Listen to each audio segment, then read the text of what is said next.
Au chapitre 25, au verset 2 de la paracha Teruma, l'Éternel dit à Moshe, Venodarti lecha sham, je me rencontrerai avec toi là, Vedibarti itra meral akaporet, et je parlerai avec toi de dessus le couvercle, le caporet c'est le couvercle de l'arche sainte, mi ben shne akeruvim, asher al Aaron aredut, entre les deux chérubins qui sont placés sur l'arche sainte, au-dessus de l'arche sainte.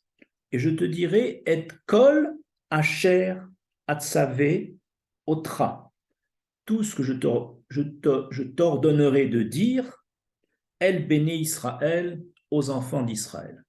Cette zone entre les deux chérubins est un concentré de sainteté, de présence divine, de Kedusha. Et c'est la zone, cette petite zone entre les deux chérubins, la zone la plus sainte de l'univers. C'est le point de jonction entre le monde d'en haut et le monde d'en bas, entre Moshe Rabbeinu et l'Éternel, Moshe Rabbeinu représentant des bénis Israël.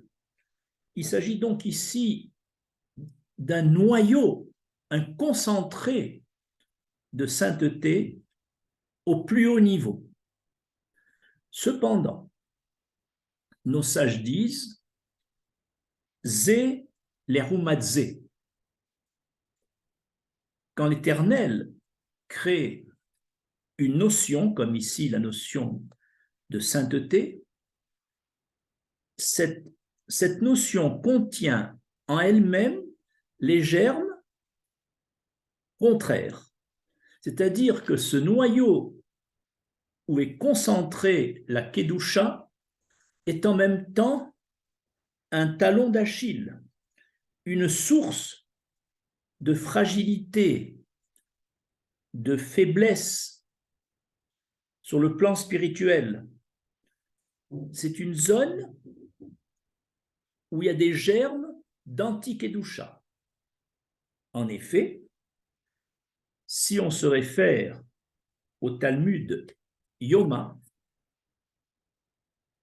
à la page 54, B, il est écrit que de la part de Resh Lakish, il a dit au moment où les idolâtres, le 9 Av, avaient détruit le temple, ils ont pénétré dans le sanctuaire et ils y ont vu les chérubins enlacés l'un à l'autre. Nous savons que les chérubins étaient un baromètre de la relation entre Dieu et l'homme. Lorsque la relation était bonne, les deux chérubins se faisaient face l'un à l'autre, et lorsque la relation entre Dieu et l'homme était mauvaise, les deux chérubins se tournaient à 180 degrés en opposition l'un à l'autre. Or, le jour du 9 Av, où le temple a été détruit, l'Éternel a manifesté, malgré les apparences extérieures, une très grande affection au peuple d'Israël, au point que non seulement les chérubins étaient face à face, mais s'enlaçaient l'un l'autre, en signe d'amour de l'Éternel pour son peuple, malgré la difficulté présente de ce peuple lors de la destruction. Et quand nos ennemis sont rentrés et ont vu les chérubins enlacés, ils ont été surpris de deux choses. Un, ils voient avec leurs yeux d'idolâtres les chérubins comme des idoles, et deux, ils les voient enlacés. Et donc, pour déshonorer le peuple d'Israël, dit le Talmud, ils ont sorti les chérubins dans la rue et ils ont montré ça au peuple idolâtre et en disant, voyez, ce peuple qu'on respectait, qu'on croyait avoir des valeurs, eh bien, il pratique l'idolâtrie à travers les chérubins et il pratique une forme de Gilou Yarayot, ça veut dire de dévoilement de la nudité. C'est pourquoi le verset du livre des Lamentations qui traite du jour de Tisha, que l'on lit le jour de Tisha B'Av, il est écrit au chapitre 1 de Eicha, les Lamentations, Kol mechabdea azilua ki raou rervatam. Tous ceux qui honoraient la communauté d'Israël la bafouent car ils ont vu sa nudité. C'est-à-dire que là même, la zone même entre les deux chérubins qui était un summum de Kedusha portait déjà en elle des germes où certains vont lire cette zone comme au contraire l'anti-Kedusha. C'est-à-dire c'est une zone de fragilité qui va être lue en termes d'idolâtrie, tout le contraire de la relation entre Dieu et l'homme, et en termes de sexualité déplacée, c'est-à-dire de dévoilement de la nudité. Voilà comment, dans cet exemple, on a montré, Zéléroumadze, que dans un élément, une notion créée par l'Éternel, se trouve intégrée l'antinotion. Et en fait, les chérubins ont laissé place à l'erreur. Pourquoi? Parce que les idolâtres n'ont pas su distinguer les kérouvim, les chérubins qui sont dans le sanctuaire et qui évoquent le monde supérieur des anges, et ils ont mélangé ça avec leurs idoles vides de tout sens. Et il faut savoir que l'interdiction faite au peuple d'Israël de faire des idoles, c'est dans nos maisons, dans nos synagogues. D'après le verset Shemot 20-20, qui dit « Vous ne ferez pas d'idole, lachem, pour vous ». Mais dans le temple, au Beth Amikdash, il y avait les chérubins, qui ne sont pas des idoles, qui sont une symbolique du monde des anges d'en haut. Et il y a eu donc ici confusion pour les idolâtres, et les chérubins ont laissé place à l'erreur, au point que cette zone la plus sensible, ce noyau, ce concentré de Kedusha, a été lu par les idolâtres en termes d'idolâtrie et de dévoilement de la nudité.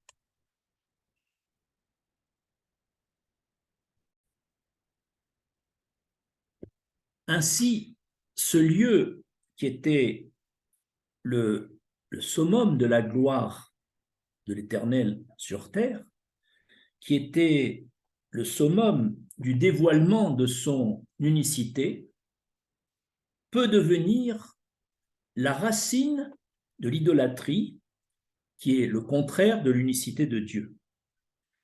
Cette dualité de ce monde, où chaque fois que Dieu crée un élément, l'élément possède la chose et son contraire, c'est une loi générale, et nous allons illustrer ce principe par d'autres exemples que celui qu'on vient de citer.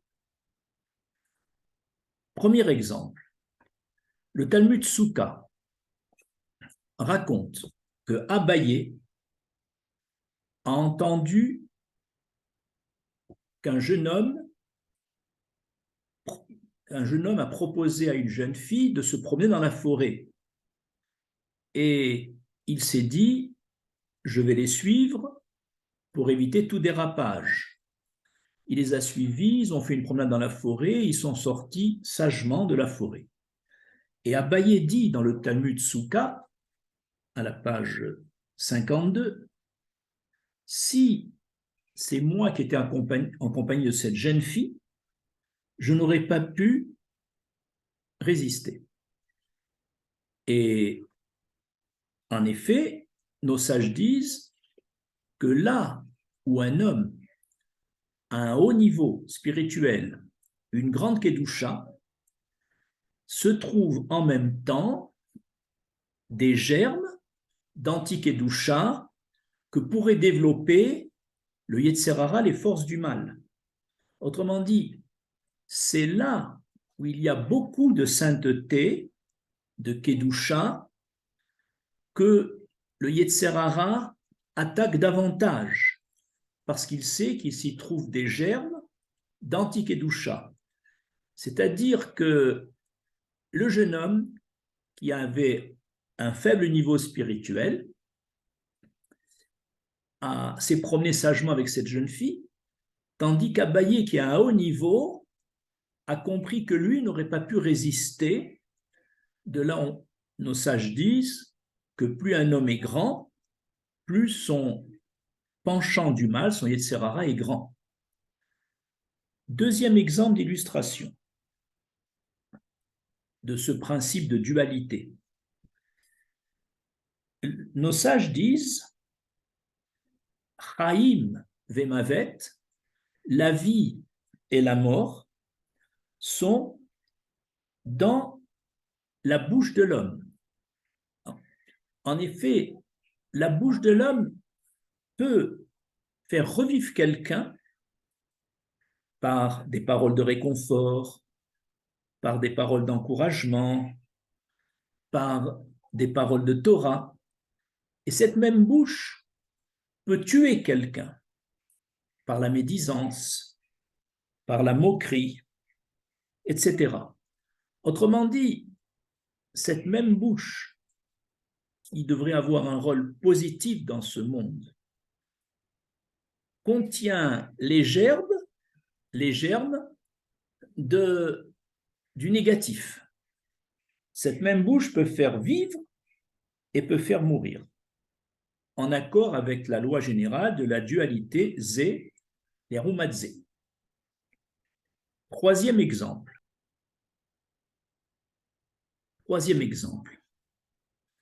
À l'entrée du jour de Shabbat, ou après une semaine d'activité intense, nous allons goûter à la sérénité, au shalom, à la paix dans le foyer, à une ambiance de tranquillité. Voilà que juste à l'entrée de Shabbat, au moment où on est pressé pour les préparatifs, on est toujours en retard, la tension monte dans le foyer et les étincelles peuvent se produire. Et ça, c'est tout le contraire de l'esprit de Shabbat. Autrement dit, dans Shabbat, source de sérénité, source de shalom, se trouve, lors de sa préparation, des germes d'anti-sérénité, d'anti-shalom, toujours dans l'esprit de Zé, l'Erumadze, Rasa Hashem.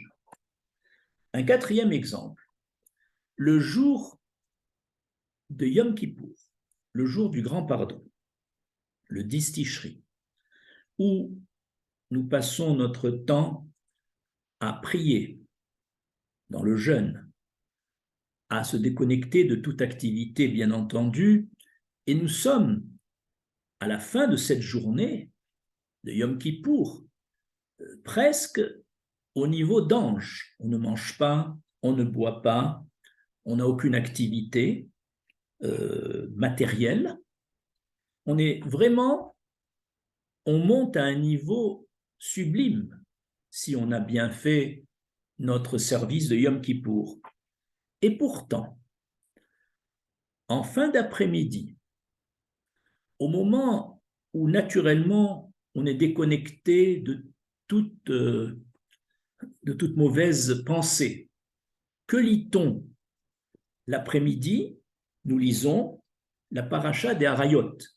Ne va pas avec ta sœur, ne va pas avec ta tante, ne va pas avec ta belle-sœur, ne va pas avec la femme du prochain, etc.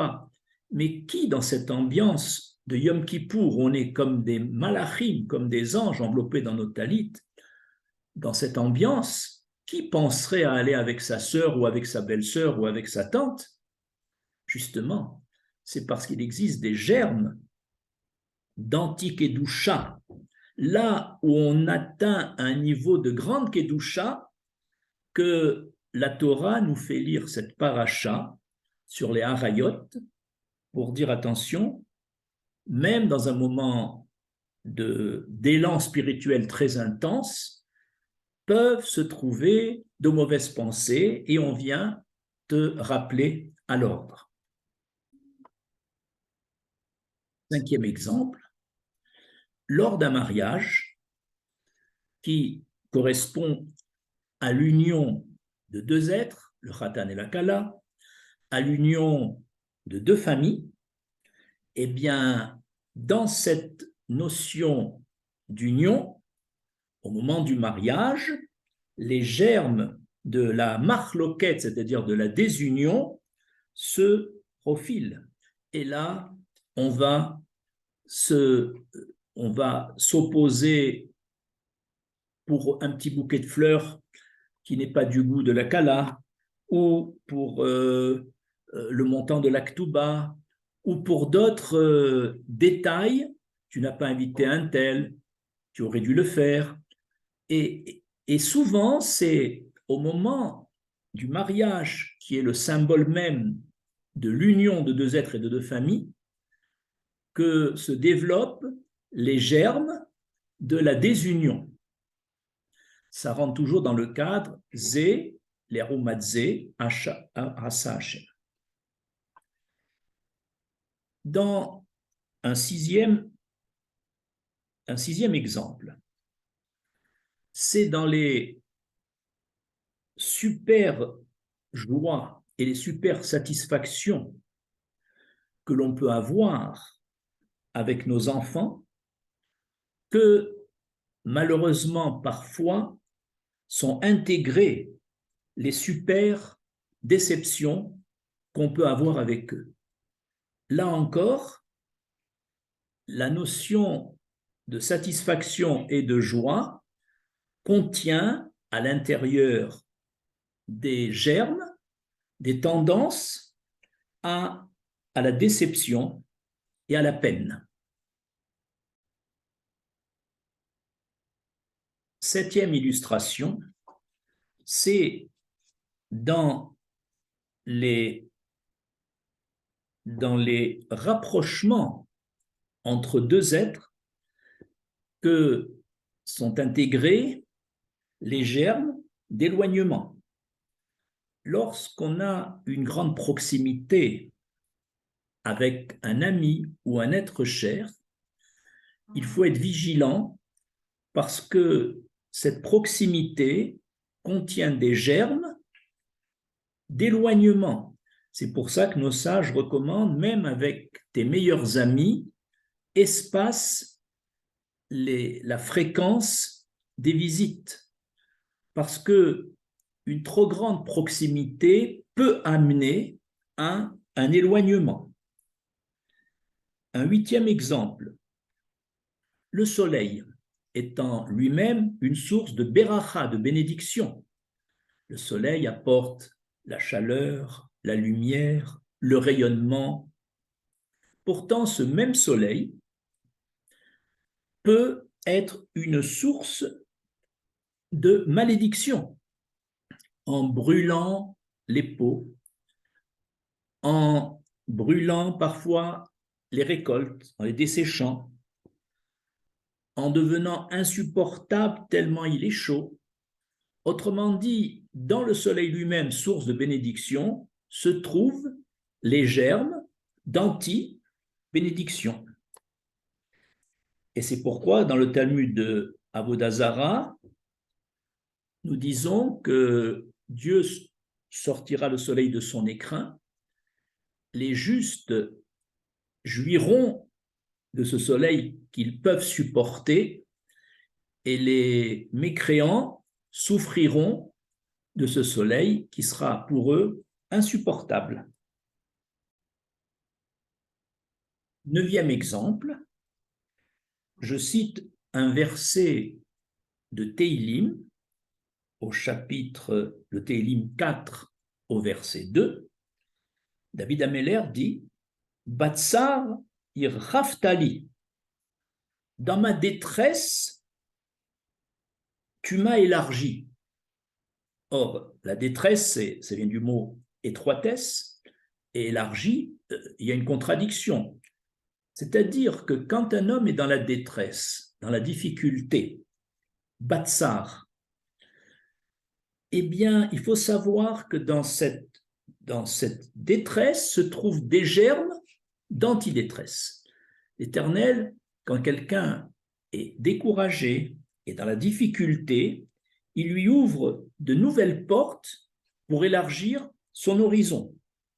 C'est-à-dire, c'est au moment d'une détresse que peuvent s'ouvrir les portes de la largesse, d'une vision plus large du monde, au lieu d'une vision étriquée. C'est souvent la vision étriquée de ce monde qui nous bloque, qui nous décourage, comme s'il n'y a aucune porte de sortie. Et c'est dans ces moments-là que l'Éternel favorise la création d'un élargissement, d'une nouvelle porte.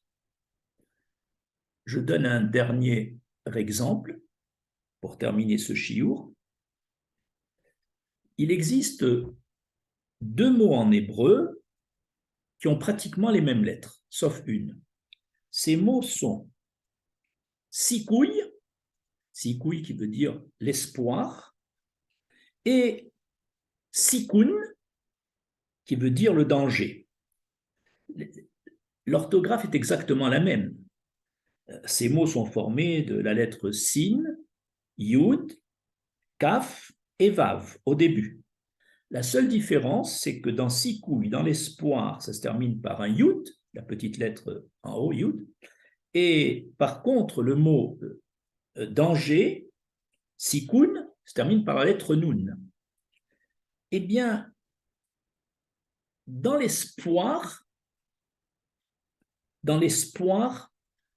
est intégré un danger de déception. En effet, le mot espoir, sikouï, avec la dernière lettre yud, c'est la lettre de la légèreté, la lettre qui est censée monter, c'est la lettre divine, yud. Dans sikouï, il y a un espoir parce qu'on porte nos espoirs vers le ciel par la lettre yud. Eh bien, dans le sikouï, le yud peut se transformer en nun, qui est la lettre nun finale, qui descend vers le bas et qui nous enfonce dans la déception. Là où il y a sikouï, il risque d'y avoir sikoun. Là où il y a espoir, il risque d'y avoir danger. Et inversement, là où il y a danger, et on se sent attiré vers le bas, alors il y a les germes également de sikouï. Il y a une réversibilité entre ces deux notions. En conclusion, l'Éternel a créé ce monde dual. Et dans chaque élément qu'il a créé, sont intégrés à l'intérieur les germes de l'anti-élément. Et donc, lorsqu'on utilise une notion créée par l'Éternel, il faut être vigilant et ne pas oublier que s'y trouve à l'intérieur l'antinotion. Et si on y prend garde, on peut ne pas développer les germes de l'antinotion. Je vous remercie.